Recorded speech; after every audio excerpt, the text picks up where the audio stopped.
Precepti salutaribus moniti, et divina institutioni formati, audemus dicere.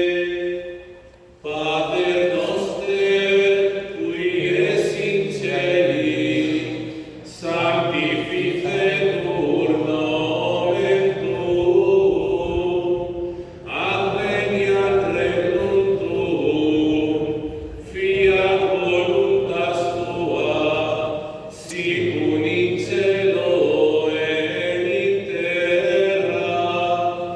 Panem nostrum quotidianus da nobis hodie, et dimitte nobis debita nostra, sicut et nos dimittimus debitoribus nostri, et nos inducas in tentatione, sed libera nos a malo.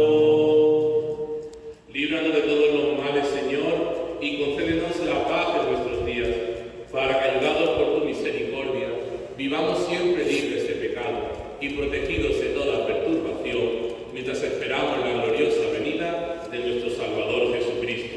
Tuyo es el poder y la gloria por siempre. Señor Jesucristo, que dijiste a tus apóstoles, la paz os dejo, mi paz os doy, no tengas en cuenta